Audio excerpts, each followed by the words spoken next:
Ok, el otro texto donde se habla del juicio general es 2 de Pedro capítulo 3, versículo 3 al 13. El tema de la sección de esta carta es obviamente la certidumbre de la promesa de la segunda venida. Ustedes recuerdan cómo Pedro dice que algunos se estaban burlando del hecho de que Cristo viene, pero Cristo no viene. Entonces esa es la burla.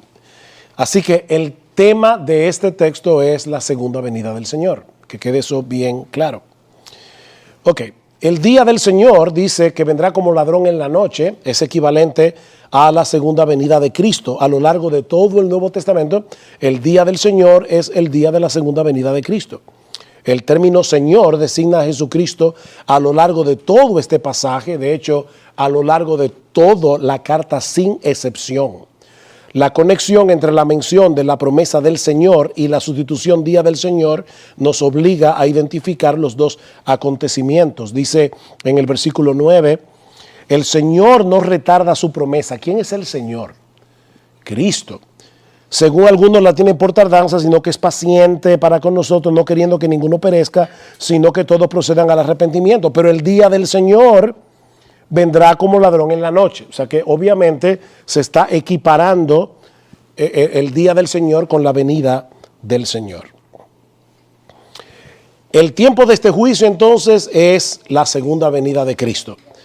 La conexión del versículo 7 con los siguientes versículos y cómo Pedro pasa inmediatamente del día del juicio a la promesa de la venida. Observa también que el versículo 10 es una referencia a la promesa de su venida. Y nos dice, compara el versículo 9 con Mateo 24, 43. Dice el versículo 9 otra vez, el Señor no retarda su promesa, sino que según algunos la tienen por tardanza, sino que es paciente, no queriendo que ninguno perezca, sino que todos procedan al arrepentimiento. Versículo 12, esperando y apresurándoos para la venida del día de Dios, que ya sabemos que es la segunda venida. ¿Y qué pasará? En el cual los cielos encendiéndose serán deshechos y los elementos siendo quemados se fundirán. Pero nosotros esperamos, según sus promesas, cielos nuevos y tierra nueva en los cuales mora la justicia. Cuando nosotros estudiamos los pasajes del Antiguo Testamento que hablan de los cielos nuevos y la tierra nueva, nosotros tenemos que interpretarlo. Ese es mi punto donde yo comencé la introducción, a la luz de estos pasajes claros del Nuevo Testamento que nos dicen que el cielo nuevo y la tierra nueva es el inicio de la eternidad. Y lo vamos a ver en un momento. El alcance de este juicio. ¿Quiénes serán juzgados? Es claramente universal, lo mismo que en Mateo 25, lo mismo que en Romanos 2. Eso es evidente con el paralelismo del diluvio que se encuentra en el versículo 6. Dice, por lo cual el mundo de entonces pereció anegado en agua. Y ahora dice versículo 7, pero los cielos y la tierra que existen ahora están reservados por la misma palabra, guardados para el fuego en el día del juicio y de la perdición de los hombres impíos. Hay un día del juicio que será la perdición de los hombres impíos. Versículo 10, pero el día del Señor vendrá como ladrón en la noche, en el cual los cielos pasarán con gran estruendo y los elementos ardiendo serán deshechos y la tierra y las obras que en ella hay serán quemadas. Versículo 12. Otra vez, esperando y apresurándoos para la venida del día de Dios, en el cual los cielos encendiéndose serán deshechos y los elementos siendo quemados se fundirán. Entonces, ¿cuál es el alcance de este juicio? Bueno, así como el agua anegó el mundo entero y todo el mundo pereció en el diluvio, lo que Pedro está diciendo es que el fuego arrasará con el mundo entero. Esto es universal. Esto no es un juicio local para entrar en el milenio.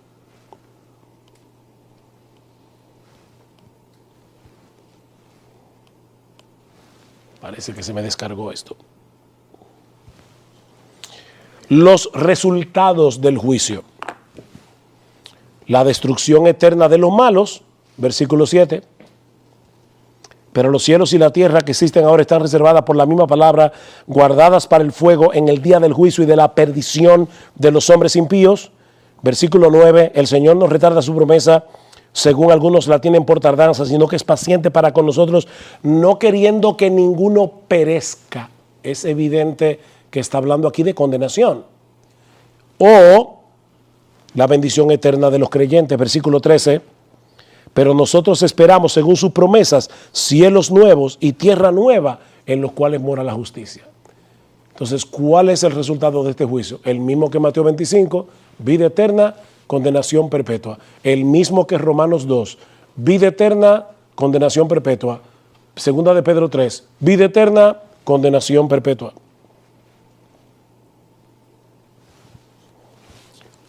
¿Cuál es la escatología de Pedro? El mundo de entonces fue destruido por agua. El mundo que existe ahora será destruido por fuego. ¿Y qué viene después? Cielos nuevos y tierra nueva. De verdad, hermanos, no voy a gracias, hermano, que me hizo una observación, pero voy a decirlo de esta manera. Yo creo que la lectura natural del pasaje, la natural, es esta. Introducir 1000 años no deja de ser forzado. Y la única razón por la cual vamos a introducir esos 1000 años ahí es porque en Apocalipsis 20 se mencionan. Pero si no tuviéramos Apocalipsis 20, o, porque sí tenemos Apocalipsis 20, gracias al Señor, o si Apocalipsis 20 se pudiera interpretar de otra manera, que no sea un reino terrenal de personas en cuerpos naturales, en cuerpos glorificados, etcétera, entonces este esquema está muy claro. El esquema de Pedro, ¿cuál es? El mundo de entonces fue anegado en agua. El mundo que existe ahora será destruido por fuego. ¿Qué viene después? Cielos nuevos y tierra nueva, donde mora la justicia, porque ya los impíos fueron destruidos. De hecho, esa es la razón por la que Jesús no ha vuelto. Eso es lo que dice Pedro. Dice, si Jesús hubiera vuelto, ya no hubiera habido oportunidad. Entonces los elegidos tienen que salvarse en esta etapa porque después no habrá otra oportunidad. En el premilenialismo sí hay oportunidad, porque en el milenio todavía va a haber oportunidad para que personas en cuerpos naturales se conviertan. Pero lo que Pedro está diciendo es, no, precisamente ese es el problema. Cristo no ha vuelto todavía porque después de la segunda venida de Cristo ya no hay oportunidad. Ya no hay oportunidad. Es la destrucción de los impíos. Lo mismo que dice Mateo 25, lo mismo que dice Romanos capítulo 2. Ahí lo vemos todavía más claro. Yo no creo que necesitemos ver el primer círculo, porque eso ustedes, no creo que ahí nadie tenga problemas, que el mundo fue creado por la palabra, etcétera. El mundo que existe ahora está reservado para el fuego. Hay burladores, estamos en los postreros días, está en pie por la paciencia del Señor. ¿Y cuándo será consumado el mundo que existe ahora? En la parusía, versículo 4, en el día del Señor, en el día de Dios, en el día del juicio, versículos 10 al 12. Ese es el punto final del mundo que existe ahora. ¿Y cómo será el nuevo mundo según la escatología de Pedro? Su carácter, cielos nuevos y tierra nueva, en los cuales mora la justicia, y su consumación no tiene fin, es el día de la eternidad. Es el día de la eternidad. Versículo 18. Antes bien, creced en la gracia y el conocimiento de nuestro Señor y Salvador Jesucristo. A Él sea gloria ahora y hasta el día de la eternidad. Y en el contexto, ¿cuándo comienza el día de la eternidad? Bueno, aparentemente, voy a decirlo así para ser cuidadoso, en el día de la segunda venida, después que se lleve a cabo el juicio de los creyentes y de los incrédulos. Ese nuevo cielo y nueva tierra ya no tiene consumación, porque es el día de la eternidad. No tiene fin, gracias al Señor. Conclusiones generales, afirmaciones de estos pasajes. El tiempo del juicio venidero es la segunda venida de Cristo. Los resultados del juicio venidero son vida eterna y castigo eterno. El alcance del juicio es absolutamente universal. Conclusión, este siglo venidero, dividido por el juicio general en la segunda venida. La pregunta es, ¿cómo encajamos en este esquema el reino de 1000 años propuestos por los premilenialistas?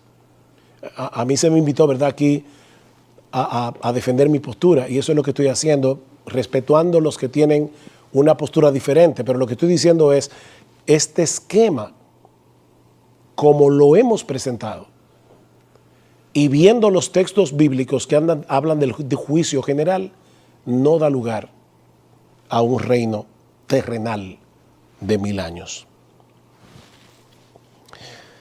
Con eso llegamos a la sesión 3. ¿Qué hemos visto hasta ahora? División estructural, este siglo y el venidero.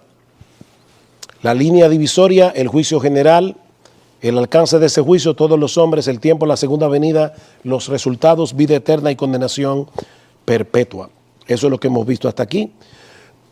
Ahora vamos a entrar a hablar acerca del reino. El concepto del reino. Primero, la definición del reino. La palabra reino tiene un problema en nuestras mentes en español.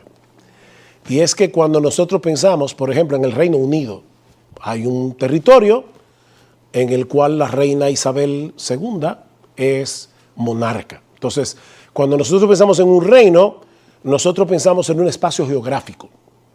Pero cuando la Biblia usa la palabra reino, más bien está hablando de la autoridad de Dios sobre todo el universo que Él ha creado. En esa autoridad, los creyentes nos sometemos gozosa y voluntariamente al reino de Dios, mientras que los impíos rechazan la autoridad del Dios del reino. Así que no pensemos en un espacio geográfico como el Reino Unido de Inglaterra, Irlanda, Escocia. No, estamos hablando de la autoridad real, no en contraposición a falsa, sino real, de realeza. O sea, lo que sería royalty, ¿cómo se dice? O sea, ¿cómo diríamos eso? La autoridad de realeza de Dios sobre todo el universo que Él ha creado. Esa es la definición del reino. El Señor ha establecido su trono en los cielos y su reino domina sobre todo. La definición del reino, la soberanía de Dios sobre todas las cosas. La esfera de la salvación. Mirándolo, Jesús le dijo, qué difícil es que entren en el reino de Dios los que tienen riqueza. Pregunta, si nuestro Dios, dice el Salmo, reina sobre todo, ¿cómo estamos hablando aquí de alguien que entra en el reino de Dios? Bueno, por lo que acabo de decir, la autoridad de Dios es universal, pero no todos la reconocen. Cuando uno se arrepiente de sus pecados y cree en el Señor Jesucristo, entonces a través del nuevo nacimiento uno entra en el reino de Dios, que es la esfera de la salvación, donde nosotros obedecemos a Cristo. No perfectamente, pero sí genuinamente, sinceramente, con un deseo de agradar al Señor. Jesús respondió, en verdad te digo que el que no nace del agua y del Espíritu no puede entrar en el reino de Dios. Obviamente, hermanos, no estoy siendo irónico aquí, pero yo creo que los premilenialistas van a estar de acuerdo conmigo en que Jesús no está hablando del milenio. Cuando dice aquí, no puede entrar en el reino de Dios el que no ha nacido de nuevo. No es que no va a entrar en el milenio, es que no va a entrar en esa esfera de salvación en el que Dios nos gobierna por medio de su ley y de su palabra. Desde los días de Juan el Bautista hasta ahora, el reino de los cielos sufre violencia y los violentos los conquistan por la fuerza. No todos entran en el reino de Dios. El Hijo del Hombre enviará a sus ángeles y recogerán de su reino a todos los que son de tropiezo y a los que hacen iniquidad. Pregunta, según la parábola del trigo y la cizaña que ya estudiamos, ¿cuándo va a pasar eso? En el fin del siglo. En el fin del siglo, donde vendrá la siega y los impíos serán quemados. Sin embargo, es interesante que Cristo dice que esos impíos van a ser recogidos de su reino. Entonces, ¿inauguró Cristo o no el reino? Es un reino inaugurado que no ha sido consumado, pero Él está diciendo, ellos van a ser sacados de mi reino, pero el misterio del reino es que todavía hayan impíos aquí a pesar de que ya Cristo es rey. Porque los judíos no podían entender eso a la luz del Antiguo Testamento. Ellos creían como Juan el Bautista, viene el Mesías, el hacha está puesta a la raíz de los árboles, la cizaña será apartada del trigo, la cizaña será quemada y el trigo será puesto en el granero. Y lo que Cristo enseña en la parábola del trigo y la cizaña es el misterio de que hay un valle entre el reino iniciado y el reino consumado, el tiempo de la siembra y el tiempo de la siega. Ese es el misterio. Por eso yo les decía que la parábola del trigo y la cizaña tiene el problema de que no tiene ningún problema. Porque ¿en qué sentido eso era un misterio? En el sentido que lo estamos diciendo ahora. Es del reino que estas personas van a ser recogidas. ¿Cuándo? En la segunda venida de Cristo. Dios siempre ha poseído el derecho regio. Esa era la palabra que estaba buscando ahorita. Dios siempre ha poseído el derecho regio a ser obedecido por sus criaturas. Dios, como soberano creador, siempre ha poseído la omnipotencia para mantener tales derechos. Dios siempre ha mantenido esos derechos en el cielo, el trono del universo. Dios siempre ha ejercido una providencia regia sobre todas las cosas, de tal manera que todo ocurre por medio de y de acuerdo con su propósito y decreto soberano. Yo espero que nadie aquí en este salón niegue eso. Nuestro Dios es rey. No va a ser rey. No, Él es rey. Y Él hace todas las cosas, Efesios capítulo 1, versículo 11, conforme al designio, conforme al propósito, conforme al decreto de su soberana voluntad. El carácter del reino. El reino de Dios es eterno. Daniel 4, 34 al 35. Eso es lo que dice Nabucodonosor. Su reino no tendrá fin. El reino de Dios es escatológico. Por eso nosotros oramos y decimos, venga tu reino. La realidad del pecado y la derrota futura de las fuerzas del mal hacen necesaria la oración, venga tu reino. Entonces, ustedes ven cómo vivimos en una tensión entre el ya y el todavía no. Por fin, ¿estamos en el reino o no estamos, o estamos esperando que venga el reino? Respuesta, sí. Las dos cosas. Porque el reino es una realidad presente en un sentido y es una realidad futura en otro sentido. Nosotros estamos pidiéndole al Señor, venga tu reino, por favor, Señor, ya ven, que tu reino se consume aquí en la tierra, que tu trono sea establecido para siempre. El reino de Dios es la meta escatológica de la historia. Por esa razón. En los días de estos reyes, el Dios del cielo levantará un reino que jamás será destruido. Y este reino no será entregado a otro pueblo, desmenuzará y pondrá fin a todos aquellos reinos y Él permanecerá para siempre. ¿Cuándo pasó eso? Cuando Cristo nació. Dice que en los días del cuarto rey, que es Roma, va a venir una piedra no cortada con manos que va a crecer y se va a hacer un gran monte. Y ahí es que dice, el Dios del cielo levantará un reino que jamás será destruido. Ese es el reino de nuestro Señor Jesucristo, que ya fue inaugurado. Y que no será destruido, porque las puertas del Hades no prevalecerán contra los suyos. Eso lo veremos después con más calma, 1 Corintios 15. Entonces, la venida del reino es pasada, presente o futura. La venida del reino es aún futura. Mateo 5:3. Bienaventurados los mansos, bienaventurados los pobres en espíritu, porque de ellos es el reino de los cielos. Bienaventurados sois cuando por mi causa os vituperen y os persiguen y digan toda clase de mal contra vosotros mintiendo. Gozaos y alegraos, porque así persiguieron a los profetas que fueron antes que vosotros, pero vuestro galardón será grande. ¿En dónde? En el reino de los cielos. Y así podemos citar Lucas 21, Lucas 22. Sin embargo, las Escrituras también dan a entender que la venida del reino ya tuvo lugar y que el reino es una realidad presente. Las dos cosas. Por ejemplo, la derrota de Satanás, Mateo capítulo 12. Y de paso, aquí voy a decir algo bien profundo. Yo sé que están cansados, pero Mateo 12 está antes de Mateo 13. Y después de Mateo 11. Wow. Ahora, ¿por qué eso es importante? ¿Qué pasó en Mateo 11? Juan el Bautista pregunta, ¿eres tú el que habrías de venir o tenemos que esperar a otro? Porque el concepto que él tenía del reino no encajaba con el hecho de que él estaba en prisión. Mateo 12, antes de que Cristo dijera las parábolas del reino, donde va a explicar el misterio, escuchen lo que pasa. Mateo capítulo 12, versículos 28 al 29. Ustedes conocen el pasaje. Cristo sacó un demonio y ¿de qué acusaron al Señor? Bueno, sí, tú sacas demonios por el príncipe de los demonios. Respuesta del Señor, versículo 28. Pero si yo, por el Espíritu de Dios, echo fuera a los demonios, ciertamente ha llegado a vosotros el reino de Dios. Porque ¿cómo puede alguno entrar en la casa del hombre fuerte y saquear sus bienes si primero no le ata y entonces podrá saquear su casa? ¿Qué está diciendo Jesús aquí? Él está diciendo, es por el dedo de Dios o por el poder del Espíritu de Dios que yo estoy echando fuera demonios. ¿Y eso qué significa? Que Satanás está perdiendo terreno. Eso significa que el reino de Dios ya llegó. Y por lo tanto, todos aquellos que se convierten a mí están entrando en mi reino.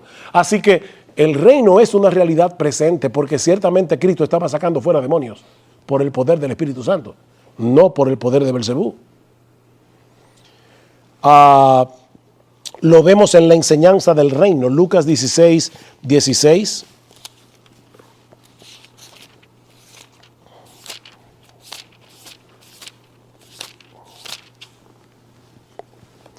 La ley y los profetas eran hasta Juan. Desde entonces el reino de Dios es anunciado y todos se esfuerzan por entrar en él. No todos se esforzarán por entrar en él.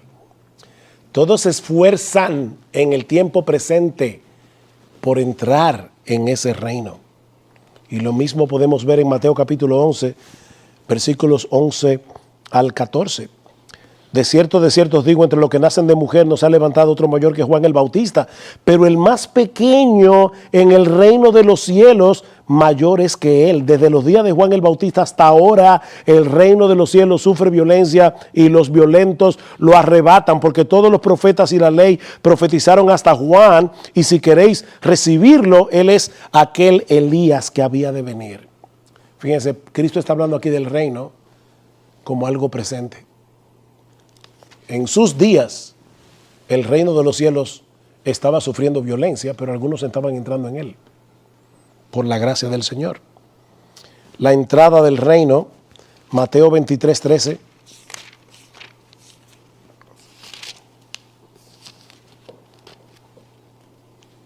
Mas hay de vosotros, escribas y fariseos hipócritas, porque cerráis el reino de los cielos delante de los hombres. Si el reino es una realidad únicamente futura, ¿cómo Cristo pudo haber acusado a los fariseos de que ellos con su legalismo estaban cerrando la puerta al reino de los cielos? La presencia del rey demuestra que el reino ya llegó. Mateo 21, versículos 4 y 5. Y reitero, hermanos, yo sé que son muchos textos bíblicos, pero si no lo hacemos de esa manera, cualquiera puede pensar, bueno, eso es, tú lo estás sacando de yo no sé de dónde, pero lo estamos sacando de la Biblia. Mateo 21, versículos 4 al 5, dice, todo esto aconteció para que se cumpliese lo dicho por el profeta cuando dijo, decita la hija de Sión, he aquí tu rey viene a ti. El que entró el domingo de Ramos por Jerusalén fue el rey. Y por lo tanto, él trajo consigo el reino. Porque lo que hace el reino una realidad es que el rey esté ahí. Y el rey ya vino. Mateo 18, 36 dice, tú dices que yo soy rey, yo para eso he nacido. Le dice Jesús a Pilato. La predicación de los apóstoles, hermanos, ¿qué predicaban los apóstoles? Bueno, vamos a ver. Romanos capítulo 14, versículo 17. Bueno, deben comenzar por Hechos 28. ¿Cómo termina Hechos? Bueno, dice que Pablo permaneció 2 años enteros en una casa alquilada y recibía a todos los que a él venían, predicando el reino de Dios y enseñando acerca del Señor Jesucristo abiertamente y sin impedimento. ¿Qué predicaba Pablo? El reino de Dios. Alguien puede decir, bueno, él estaba predicando el milenio. Bueno, yo tengo un problema con eso. Vamos ahora a Romanos capítulo 14, versículo 17. ¿Estaba predicando Pablo un reino futuro o estaba predicando Pablo un reino presente? Pablo dice en Romanos 14, 17, para hablar de la contienda que tenían los hermanos débiles con los hermanos fuertes, dice en el versículo 17, porque el reino de Dios no es comida ni bebida, sino justicia, paz y gozo en el Espíritu Santo. Él está diciendo, ustedes ahora mismo no se están comportando como verdaderos ciudadanos del reino de Dios, porque el reino de Dios no es para estar peleando por comidas y bebidas. El reino de Dios consiste en otra cosa. Primera a los Corintios, capítulo 4, versículos 19 al 21. Pero iré pronto a vosotros, si el Señor quiere, y conoceré no las palabras, sino el poder de los que andan envanecidos, porque el reino de Dios no consiste en palabras, sino en poder. O sea, Pablo está diciendo a los superapóstoles que había en la iglesia de Corintios, falsos apóstoles, y que estaban atacando a Pablo, dice, cuando yo vaya a Corinto, vamos a ver el poder de esos superapóstoles, porque si ellos de verdad son apóstoles de Cristo, sus palabras deberían tener poder transformador. ¿Saben por qué? Porque el reino de Dios no consiste en palabras, el reino de Dios consiste en poder, en un poder que transforma vidas. No está hablando de algo futuro. Colosenses capítulo 1, versículo 13.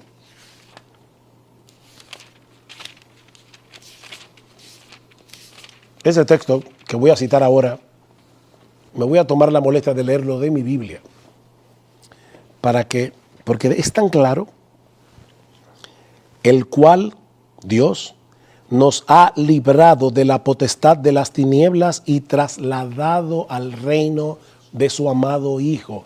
¿Estamos en el reino, sí o no? Porque aquí dice claramente que nosotros hemos sido trasladados ya. Eso pasó al reino de su amado Hijo. El reino es una realidad presente. Hebreos 12, 28.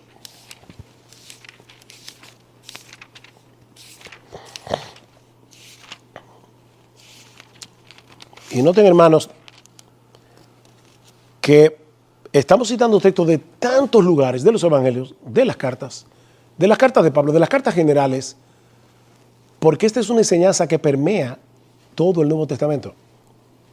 Así que, recibiendo nosotros un reino inconmovible, tengamos gratitud. Habiendo recibido un reino inconmovible, tengamos gratitud.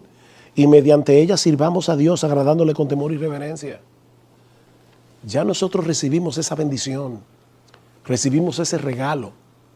Sirvamos a Dios. Que de paso, hermanos, una de las cosas que me da tristeza es que a veces en esta controversia del premilenialismo, amilenialismo, postmilenialismo, pretribulacionismo, dispensacionalismo, de verdad a veces perdemos de vista de qué se trata esto.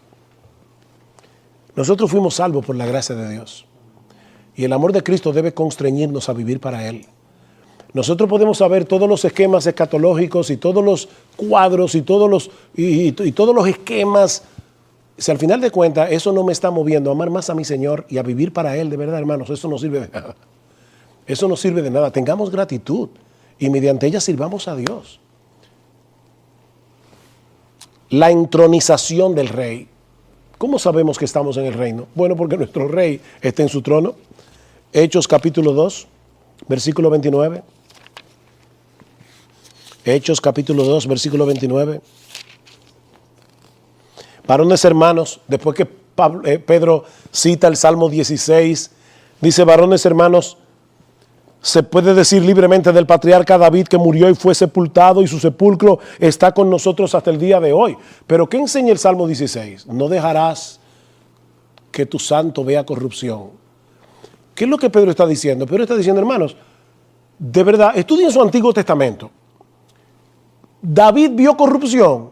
Sí, Entonces no pudo haber sido acerca de él mismo que él escribió el Salmo 16. Y lo triste es en cuántas iglesias se predica el Salmo 16 y se habla del consuelo, de que Jehová está siempre delante de mí, etcétera.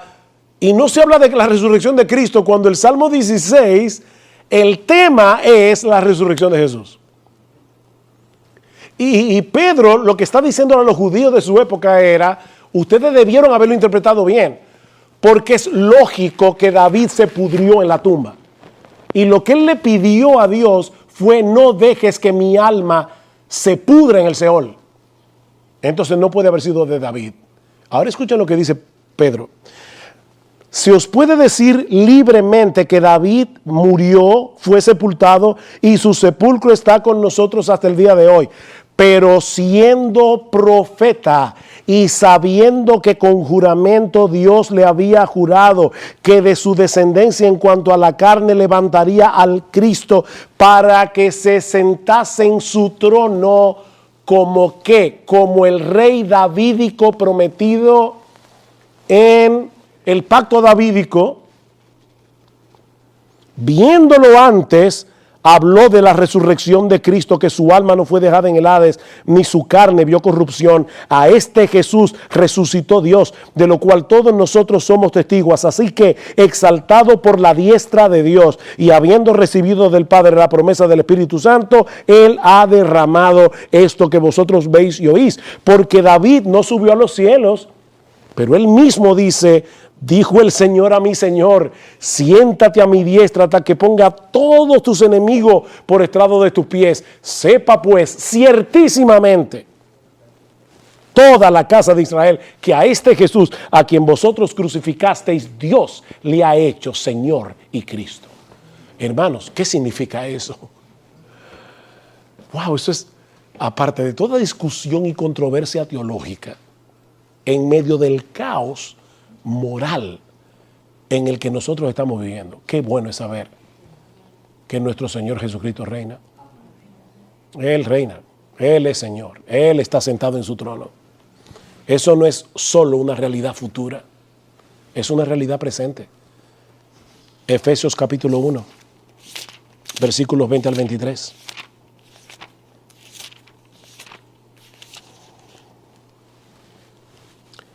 La cual operó en Cristo, el poder que operó en nosotros para salvarnos. Alguna gente cree como que creer es algo tan sencillo. Dice, no. El poder que operó en nosotros para salvarnos es el poder que operó en Cristo, resucitándole de los muertos y sentándole a su diestra en los lugares celestiales, sobre todo principado y autoridad y poder y señorío y sobre todo nombre que se nombra no solo en este siglo, Él está reinando en este siglo, sobre todo poder, autoridad, señorío en este siglo, sino también en el venidero. Nuestro Señor es Rey. El tema de las parábolas es indiscutiblemente la venida del reino. De verdad, hermanos, si quieren, tómenle una foto para poder avanzar. Alguien me preguntó, ¿vamos a llegar a Apocalipsis 20? Y yo le dije, bueno, espero llegar ahí. Pero en todos esos textos, ¿de qué se habla? De la venida del reino. El énfasis común de estas parábolas es clarificar en la mente de los discípulos el verdadero carácter del reino por causa de los conceptos equivocados que ellos tenían. Y ahí se cita Mateo 3 en la predicación de Juan el Bautista. ¿Recuerdan cuando, que ya lo he citado varias veces, que Juan el Bautista decía, ya la raíz está, el hacha está puesta a la raíz de los árboles? Para Juan el Bautista llegó el Mesías y acabó con todo. Él no entendió que el reino iba a tener una etapa de siembra y una etapa de siega. Parábola del sembrador. La presencia del reino es consistente con el rechazo de la palabra y la consecuente falta de frutos en la vida de algunos que la oyen. Algunos pueden decir, ¿cómo es posible que ya estemos en el reino, que el rey esté reinando y que algunos rechacen la palabra? Bueno, la parábola del sembrador nos aclara eso. La presencia del reino es indicada y vindicada por los increíbles frutos que da la palabra en aquellos que la recibe, a 30, a 60 y a 100 por uno. Eso es una cosecha Y no inusual, no casi imposible en los días del Señor tener una cosecha a 30, a 60 y a 100 por uno. Pero ese es el poder del rey en aquellos que reciben la palabra. La parábola del trigo y la cizaña, como ya vimos, esta parábola indica que el reino de Dios viene en dos etapas. El tiempo de la siembra, donde crecerán tanto el trigo como la cizaña juntos durante el tiempo del reino, y el Mesías vino como sembrador. El Señor está sembrando la palabra a través de sus mensajeros. El tiempo de la cosecha, donde el Mesías vendrá como segador en la venida del reino. Y ahí no habrá chance para salvación de nadie. Vino el segador. ¿Y qué va a pasar? La cizaña será quemada en fuego y el trigo de Dios, los discípulos verdaderos del Señor, reinarán, dice que resplandecerán como el sol en el reino de su Padre. Parábola de la red. Nosotros tenemos una primera etapa de recoger peces y una segunda etapa donde lo malo es echado fuera. ¿Cuándo? Cuando los ángeles apartarán a los malos de los buenos, y Cristo dice, eso va a ocurrir al final del siglo, en el fin del siglo, lo que separa este siglo del venidero. Mientras tanto, tanto el malo como el bueno coexisten juntos. Parábola del tesoro y la perla. El reino está presente en una forma escondida e inesperada. Es un tesoro escondido en un campo y hay algunos buscando la perla. Jesús nos dice que para poseer este reino escondido debe haber un sacrificio total. Vende todo lo que tienes y compra la perla, pero vale la pena. Pero ese reino está escondido. El impío no lo ve. O sea, el impío nos ve a nosotros como los pobres cristianos. Ellos no nos ven como personas que somos ciudadanos del reino de los cielos. No, porque ese reino, ese es el punto de esta parábola, está escondido todavía. Hermanos, ustedes se dan cuenta por qué Cristo dijo, les voy a enseñar el misterio del reino de los cielos, porque estos detalles no estaban en la mente del judío común. Ellos esperaban que el Señor iba a venir en un caballo blanco, iba a aplastar al imperio romano y los judíos iban a reinar sobre el mundo entero. Dicen, no, ese reino está, pero en una forma escondida. No está visible todavía de esa forma. Parábola de la semilla de la mostaza y la levadura. Jesús afirma que su insignificancia presente y aparente de sí mismo y de sus discípulos no es obstáculo para la presente manifestación del reino, el cual un día tendrá dominio supremo. La presente manifestación del reino puede verse como una semilla de mostaza con un poco de levadura. Un día el reino crecerá de una pequeña semilla de mostaza a un gran árbol, o ese poco de levadura le dará toda la masa. Y eso no es postmilenialismo, porque Cristo dice claramente que será cuando el Hijo del Hombre venga en su gloria. Eso no se va a lograr por el hombre. No es el hombre que va a lograr eso. Es Cristo cuando regrese en gloria. Entonces, en conclusión, la fase inaugural del reino, Mesías como sembrador, mezcla de bien y mal, el sacrificio total es necesario, la palabra del reino es predicada, la palabra infructífera en muchos, pero fructífera asombrosamente en otros, y un increíble crecimiento del reino. ¿Quién pudo pensar en el siglo I, cuando el Señor Jesucristo murió en una cruz, o cuando en el aposento alto habían 120 personas, que la iglesia de Cristo iba a llegar donde llegó? Bueno, ese es el avance del reino. La fase consumada del reino, el Mesías viene como segador, la separación del justo del malo, el castigo del malo, la gloria del justo, las naciones traídas bajo un reino.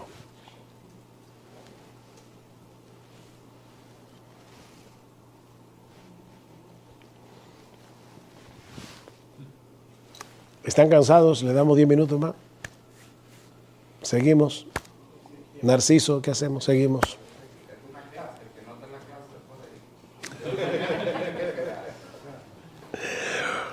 Bien, hermanos, ¿qué hemos visto hasta ahora?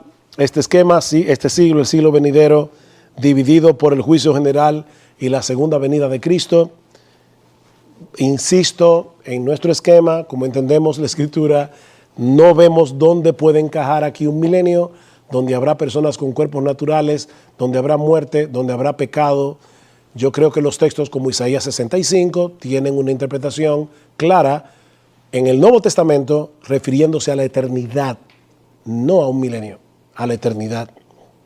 Y de hecho me sorprende, no voy a hablar de Isaías 65 porque yo no voy a criticar este libro, aunque lo he hecho referencia varias veces, pero en el mismo texto de Isaías al final dice claramente, no harán más mal en todo mi santo monte.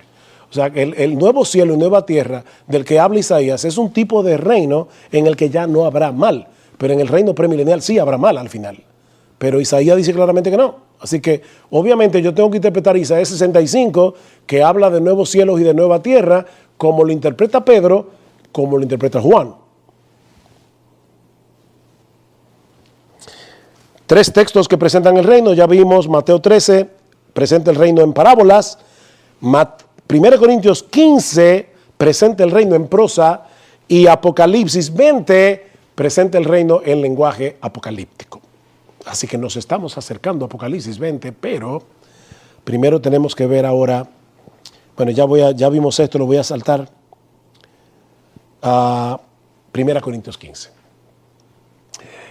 Este texto, hermanos, es extremadamente importante, porque aquí vemos el reino en prosa. Recuerden Números 12.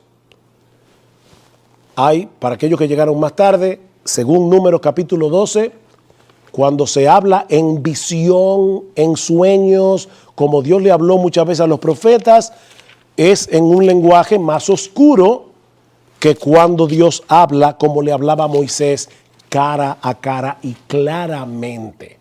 Bueno, lo que estamos diciendo es que aunque los premilenialistas nos dicen que nosotros debemos interpretar todos los textos del reino a la luz de Apocalipsis 20, nosotros decimos que es al revés, que debemos interpretar Apocalipsis 20 a la luz de estos textos que están más claros. Entonces vamos a 1 Corintios capítulo 15, versículo 20 al 28. 1 Corintios capítulo 15, versículo 20. Este texto sí lo voy a tener que leer.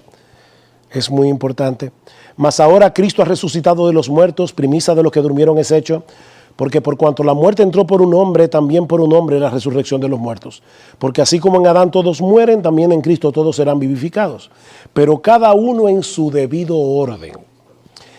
Cristo las primicias, luego los que son de Cristo en su venida, luego el fin. Aquí es donde los premilenialistas introducen el milenio. Yo les decía que ellos ven la misma brecha que había en el Antiguo Testamento, ellos la ven en el Nuevo Testamento. Y eso les permite hacer una brecha de, no estoy siendo irónico, hermano, pero si es dispensacionalista, una brecha de 1007 años. Pero aquí lo que dice es, luego el fin, cuando entregue el reino al Dios y Padre, cuando haya suprimido todo dominio, toda autoridad y potencia, porque preciso es que Él reine hasta que haya puesto a todos sus enemigos debajo de sus pies, y el postrer enemigo que será destruido es la muerte. Porque todas las cosas las sujetó debajo de sus pies. Y cuando dice que todas las cosas han sido sujetas a Él, claramente se exceptúa aquel que sujetó a Él todas las cosas, es decir, el Padre. Pero luego que todas las cosas le estén sujetas, entonces también el Hijo mismo se sujetará al que le sujetó a Él todas las cosas, para que Dios sea todo en todos. La pregunta es, ¿se puede introducir 1000 años entre el versículo 23 y el 24? Vamos a ver. Este pasaje es la respuesta de Pablo a la negación herética de la resurrección, ¿verdad? Recuerden, Pablo establece algunos corintios, como tenían una visión platónica de las cosas, decían, ¿y cómo es posible que este cuerpo vaya a resucitar? Recuerden que los griegos, influenciados por Platón, creían que el cuerpo era malo, lo físico, y que el alma era buena. Por eso es que lamentablemente muchos místicos de la Edad Media, como Teresa de Jesús, veían este cuerpo como una prisión del alma. ¿Recuerdan aquel famoso poema de Esta cárcel y estos hierros en que el alma está metida, solo esperar la salida me causa un dolor tan fiero que muero porque no muero. O sea, ella veía el cuerpo humano como una cárcel, como una prisión del alma. Bueno, algunos corintios lamentablemente estaban viendo las cosas así. Y dicen, ¿cómo que va a haber una resurrección? Y Pablo dice, si no hay resurrección, entonces Cristo tampoco resucitó. Y si Cristo no resucitó, vana es nuestra fe. Así que en los versículos 1 al 11, Pablo establece las bases para refutar ese pensamiento. El hecho de que obviamente Cristo resucitó y muchos lo vieron resucitado. Versículos 12 al 28, Pablo lleva su argumentación a través de dos líneas de pensamiento. Del 12 al 19, Pablo argumenta que negar la resurrección es negar el evangelio. Eso no lo tengo que probar, ¿verdad? Negar la resurrección es negar el evangelio. En los versículos 20 al 28, que la resurrección de Cristo asegura la resurrección de su pueblo. O sea, recuerden, ¿cuál es el problema de los corintios? No podemos aceptar que hay una resurrección. Pero es que Cristo resucitó, versículos 1 al 11. Es que si Cristo no resucitó, el evangelio es vano, versículos 2 al 19. Es que el hecho de que Cristo resucitó asegura nuestra resurrección. Ese es el argumento en sentido general. Este vistazo general aclara puntos importantes para el entendimiento de este pasaje. La relevancia para el asunto que nos ocupa lo vemos en los versículos 24 al 28, donde Pablo nos muestra que el tema de la resurrección está íntimamente relacionado con el reino de Dios. Ya lo leímos. Se me cerró la Biblia.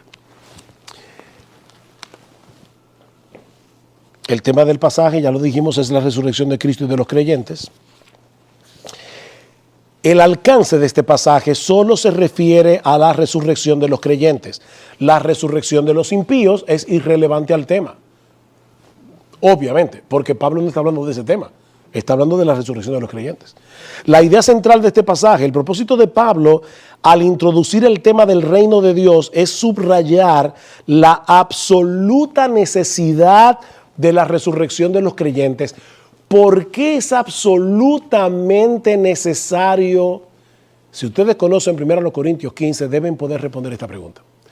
¿Por qué es absolutamente necesaria la resurrección de los creyentes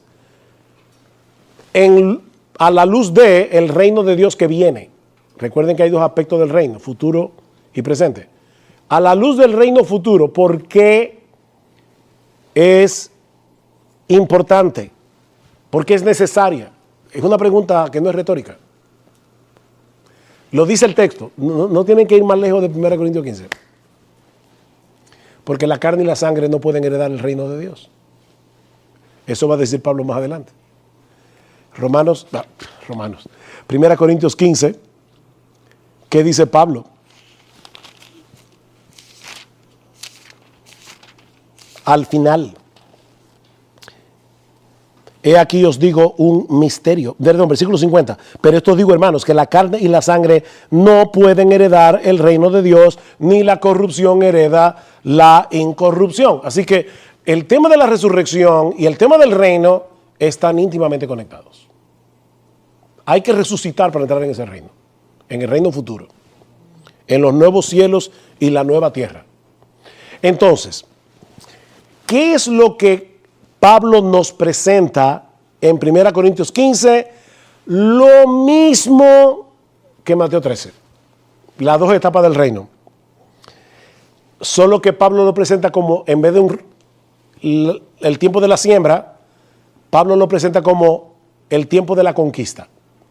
Cristo está conquistando a sus enemigos hasta que ponga a todos tus enemigos por estrado de tus pies. ¿Cuándo comienza este reino de conquista? Cuando Cristo fue entronizado en su resurrección. Versículo 23. Pero cada uno en su debido orden. Cristo a las primicias.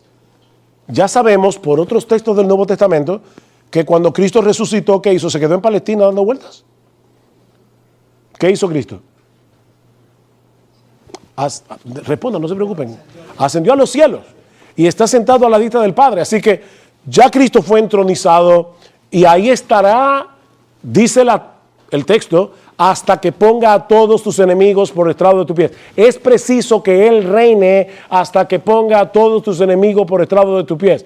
Eso está pasando ahora. Cristo está reinando y está poniendo a todos sus enemigos por estrado de sus pies a través de la salvación. Porque no olviden que el tema de 1 Corintios 15 es la resurrección de los creyentes. La resurrección de los impíos no está contemplada. El Señor está salvando almas, está sembrando por medio de la palabra, está conquistando a sus enemigos. Salmo 110, tus enemigos se te ofrecerán voluntariamente en el día de tu poder. Cristo no tiene mercenarios en su ejército. Nosotros nos ofrecemos voluntariamente a pelear por Él, espiritualmente hablando. Y aquel sea nuestro rey. Así que Cristo fue entronizado en su resurrección y ascensión. Ahí comenzó su reino de conquista. ¿Cuándo termina? Dice Pablo, cuando el último enemigo, la muerte, es destruido por Cristo en la resurrección de su pueblo en su segunda venida. Ahí termina el reino de conquista, para comenzar el reino eterno. Fíjense, reino de conquista. Lamentablemente mi papelito se ve, así que lo voy a hacer con el lápiz, con el dedo, perdón. Bueno, ustedes lo ven ahí. Reino de conquista corresponde con este siglo. El juicio en general, segunda venida, viene el siglo venidero, donde encajamos en este esquema el reino de los 1000 años propuesto por los premilenialistas. Bueno, Matt Waymeyer dice, porque hay un gap, hay una brecha entre el versículo 23 y el versículo 24, y por eso dice luego el fin, 1000 años después. O sea, lo que dice es, Cristo las primicias, los que son de Cristo en su venida, y 1000 años después, el fin. Pero eso tiene un problema. El problema es lo que dice el versículo 51. He aquí os digo un misterio, no todos dormiremos, pero todos seremos transformados en un momento, en un abrir y cerrar de ojos, a la final trompeta, porque se tocará la trompeta y los muertos serán resucitados incorruptibles y nosotros, si estamos vivos, seremos transformados. Porque es necesario que esto corruptible se vista de incorrupción y esto mortal se vista de inmortalidad. Y cuando esto corruptible se haya vestido de incorrupción y esto mortal se haya vestido de inmortalidad, entonces se cumplirá la palabra que está escrita, sorbida es la muerte en victoria, donde está, oh muerte, tu aguijón, donde, oh sepulcro, tu victoria. Mis hermanos, la lectura natural de este texto es que hay un postrer enemigo que tiene que ser destruido, es la muerte. Y según el final de 1 Corintios 15, ese enemigo será destruido en la resurrección de los creyentes. No sé si pudieron ver con calma. Yo estoy leyendo, yo quiero que ustedes hubiera querido ponerlo en pantalla porque yo necesito que lo vean en el texto. Pero porque a veces uno escuchando se puede perder de algo. Pero está diciendo, cuando esto corruptible se haya vestido de corrupción y esto mortal se haya vestido de inmortalidad, entonces se cumplirá la palabra que está escrita, sorbida es la muerte en victoria. Si ustedes lo ven, es exactamente lo mismo que Pablo dice en el versículo 24. Vamos atrás. Luego el fin. ¿Qué cualifica ese luego el fin? Dos cuandos. Cuando entregue el reino al Dios y Padre, cuando haya suprimido todo dominio, toda autoridad y toda potencia. Ese es el fin. Dice, porque, ahora va a explicar, es preciso que Él reine hasta que haya puesto a todos sus enemigos debajo de sus pies. Y el postrer enemigo que será destruido es la muerte. ¿Y cuándo va a pasar eso? Según los versículos 51 en adelante. Cuando esto mortal se vista de inmortalidad y esto corruptible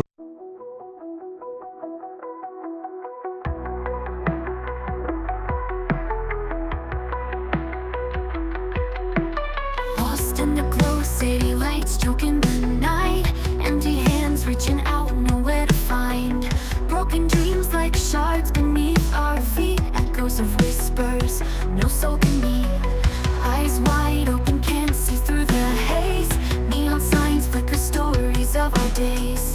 Concrete jungle tangled in my mind, searching for reasons, but reasons blind. We dance with ghost shadows beneath neon, anchored to the past, future already gone. Can't escape the pull, dark thoughts intertwined. Melodies fade out in the silence we find.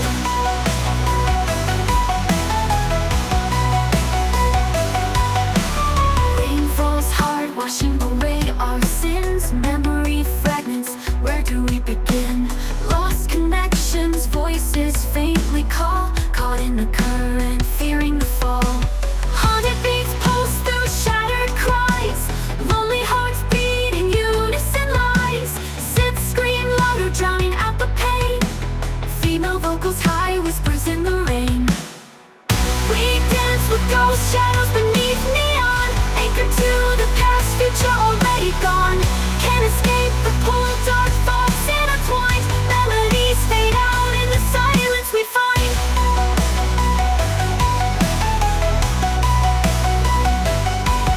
We dance with ghosts, but shadows can fade. Letting go of the past, a choice to be made. Break free from the pull, rewrite the design. Melodies rise up, a new strength we find.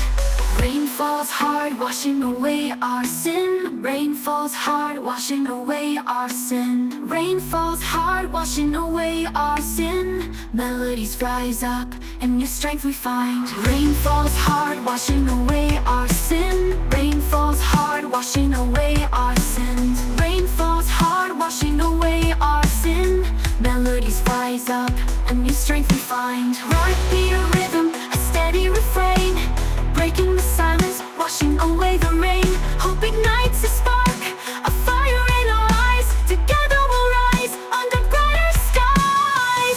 We dance with ghost shadows beneath neon, anchored to the past, future already gone. Can't escape the pull, dark thoughts intertwined. Melodies fade out in the silence we find.